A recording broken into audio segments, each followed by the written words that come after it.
Hello all, I am Dr. Tajendra Kaur Sarna. Today we will be covering a very interesting topic for your e-module contents, and it is benefits of yoga and meditation. Yoga is an ancient Indian way of life which includes changes in mental, attitude, diet and the practice of specific techniques of postures like yoga asanas, which are postures, breathing exercises, that is pranayam, and meditation to attain the highest level of consciousness. Yoga, its roots are related deep as close to Indus Valley civilization. Yoga is derived from a Sanskrit word yuj, which means to unite or to be united.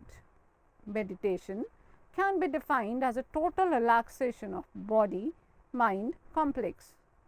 Regular meditation helps to overcome addiction of tranquilizers, reduce stress, insomnia and anxiety.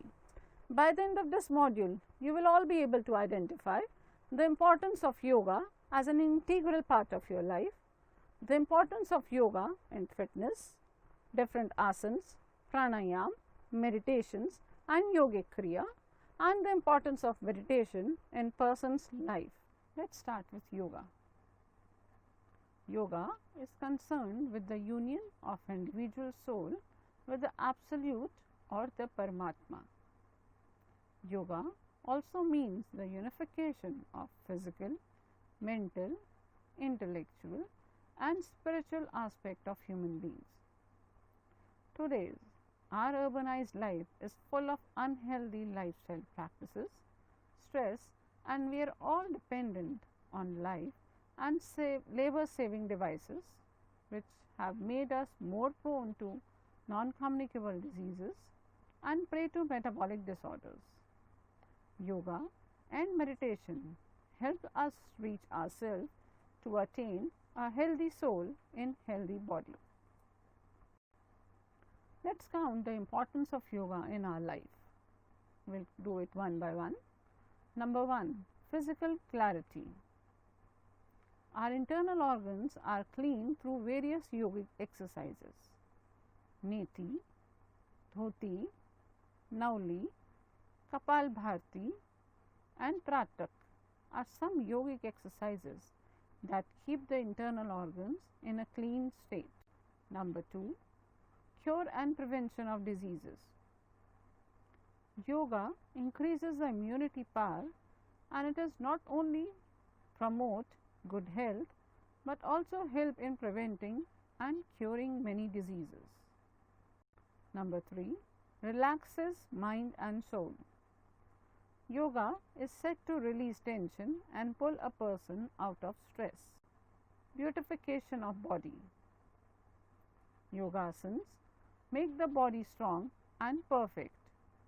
Mayurasana is helpful for facial beauty. Yoga brightens the face. Number 5, yoga keeps correct posture of body. Nowadays, postural deformities are common in individuals. Without good posture, they are unable to do their work effectively.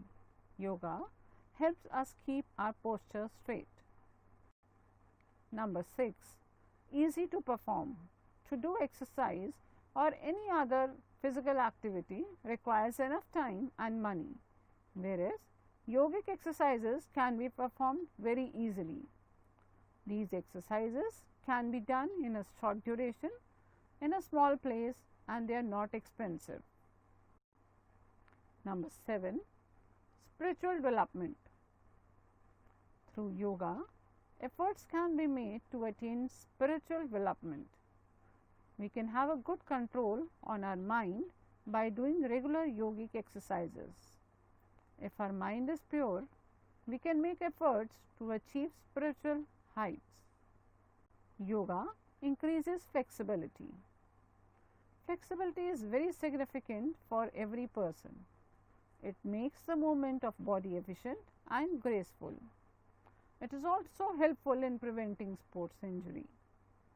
Various yogasanas increase flexibility of body.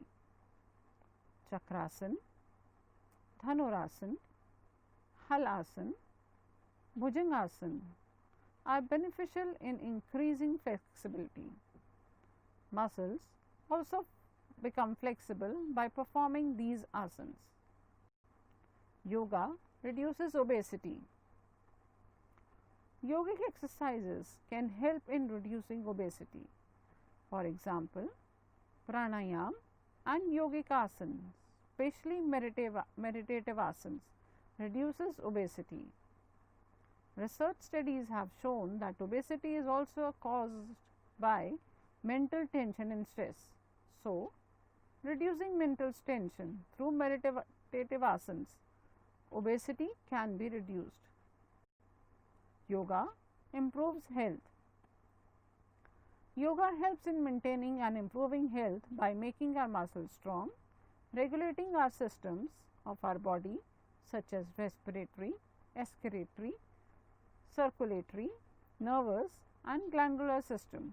It increases the efficiency of these systems in our body and thereby improves our health. Yoga enhances moral and ethical values. Nowadays, there is a decline trend in moral and ethical values. By following these two steps of Yastha Yoga, moral and ethical values can be enhanced. In fact, the practice of yama and niyama such as non-violence, truthfulness, non-stealing, santosh, etc. make an individual more ethical and moral. Let's see what are the elements of yoga. They are called the eightfold path or 8 steps through which ultimate goals of yoga could be achieved. That is, union of soul to the spiritual soul. In other words, union of our soul to the supreme soul. These are stated below. Number 1, yama. Yama is the first element of Ashtanga yoga. Through the practice of yoga, one can abstain from doing things that keeps one mind in an indiscriminate struggle for survival. One can remain away from violence. Number 2, niyama. Niyamas are related to individuals' body and senses. Niyamas are also ethical practices as yamas.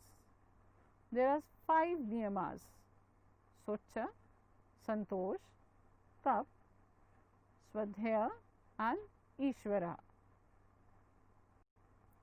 Number 3, asana. After yoga and niyama, asana comes on the 3rd number. Asana means position or the posture of body. It also means to sit in an easy posture.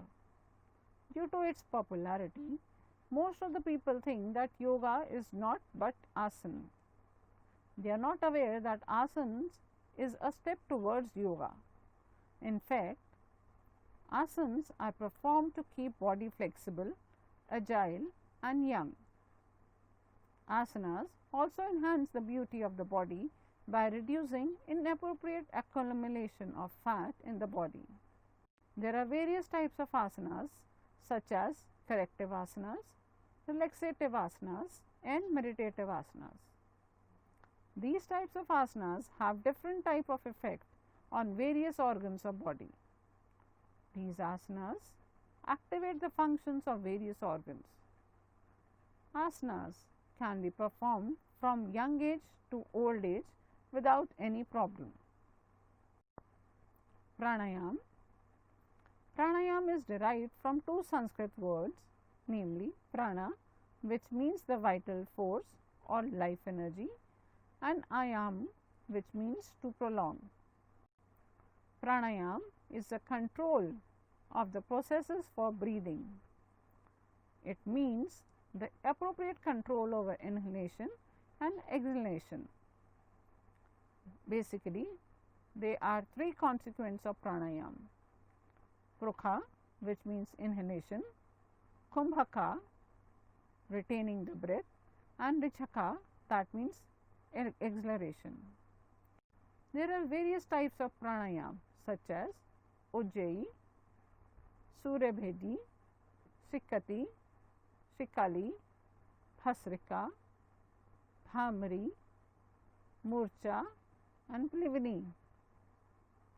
It helps in regulating the metabolic activities and enhances the functions of heart and lungs. It also provides longevity to life. Number 5, Pratyahara, which means to introvert the mind and senses. In Pratyahara, the senses are no longer responding to the external objects that hinder the mental concentration. The attachment of various senses such as words, beauty, touch, smell, taste diverts the individual from the way of self-awareness. Number 6, Dhyana. Dhyana is the concentration of mind. Generally, it is seen that mind has a tendency to get scattered, but if the scattered mind is brought under control and is set on to a focal point, concentration is said to be achieved. The focal point can be in the center of the forehead or the navel or the pointed soothing light at a distance. In fact, dhyana is a mental exercise which enables a yogi to go ahead with dhyana and samadhi. Number 7, dhyan. Dhyana is a process of complete consistency of mind. It is a stage prior to samadhi. Generally, dhyana remains attached to our body at every moment. Whenever we perform any specific task in family, it is usually advised to do this task with dhyan, but we do not understand its appropriate meaning. In fact, dhyan is a complete concentration of mind over a period of time without any divergence. Look at this table. This table describes the different asanas. Number 1 is meditative asanas, which are Padmasana, Siddhasana, Swastikasana, Samasana, Virasana and Gomukhasana. We have relaxative asanas like Shavasana and Makarasana. There are certain cultural or corrective asanas such as Shishasanas, Swarangasanas, Matyasana, Halayasana, Bhujangasana, Dhanurasana, Chakrasana. The meaning of meditation. Dhyana or meditation is a stage prior to samadhi. Dhyana is a process of complete consistency of mind. Indeed, the concentration and the process of thinking on any subject or topic is called dhyan. The stage where perception starts directly is called real dhyanavastha. The way in which we can see a substance directly in front of our eyes. In the same way, we can see substance directly in front of our eyes. Is in the same way, if we are able to clarify the subtle perceptions of mind in our internal eyes, it should be assumed that a stage of dhyana or meditation is achieved. To clarify the subtle perception into the sight of mind. If this stage is clarified, the stage of dhyana is clarified itself. For example, as in the practice of Yoganindra, by naming the trees, plants, fruits or flowers, it is said to clarify the imagination only. In the beginning, we do not see anything, but slowly and slowly, by making figures and imagination, one figures appear, then another and then another. Hence, when the stage of imagination is deep and one photo or figure of a particular object seems to be seen, it is called to be a stage of meditation. When an individual attains such a concentration, it is converted into a stage of dhyana and whatever he thinks or imagines in his stage, he starts seeing it clearly. This stage is dhyana. Dhyana is not a practice, but it is a stage in which there is a continuous dynamic consciousness without any obstruction.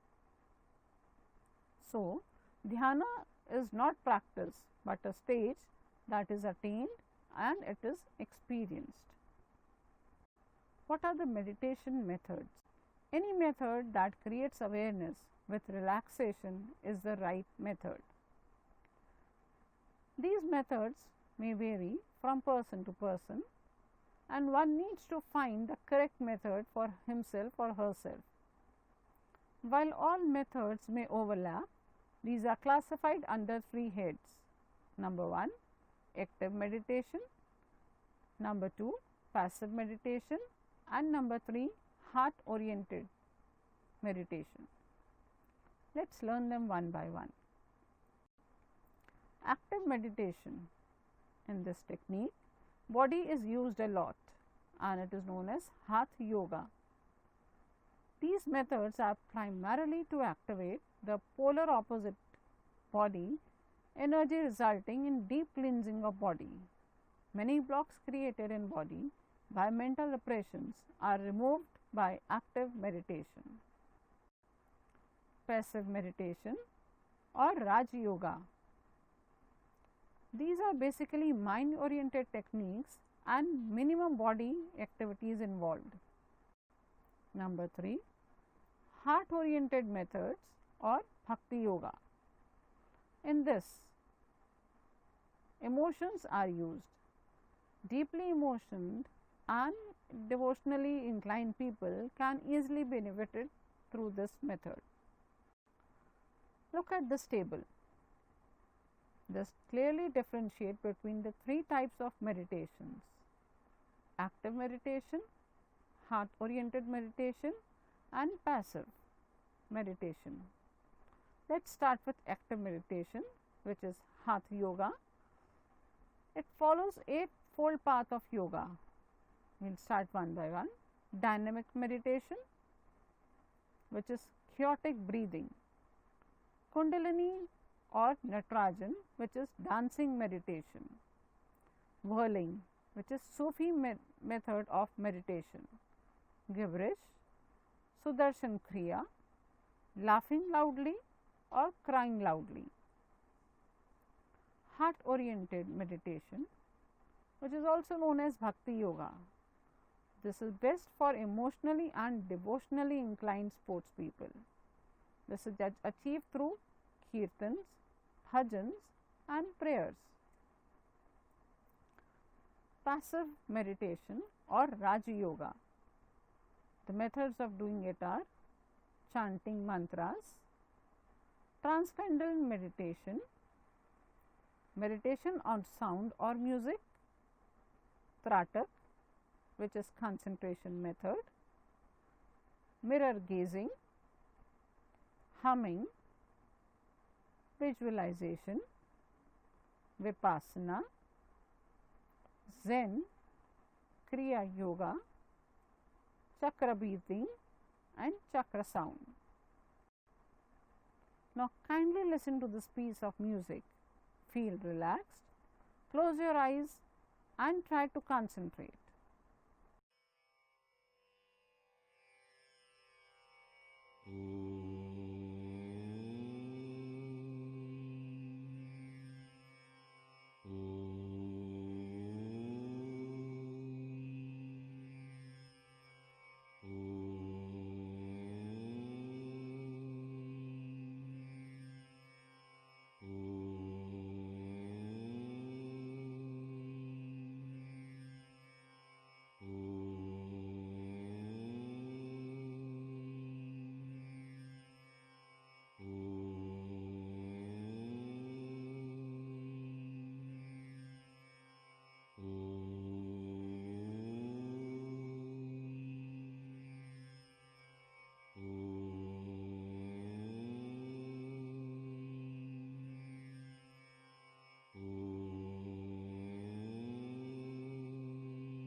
Let us come back and summarize. Yoga and meditation plays a very important role in our life. Yoga is a very ancient art of Indian culture and it helps to regain body energy, rejuvenate ourselves and build up immunity. Yoga relaxes a person, especially a sports person, and helps him to concentrate on his or her goals. Meditation is a kind of self-healing procedure that has a deep impact on human mind and body. There are different kinds of meditations: guided meditation, meditation through yoga or music that helps in overall body relaxation, pain healing and channelizes the person to increase the concentration level.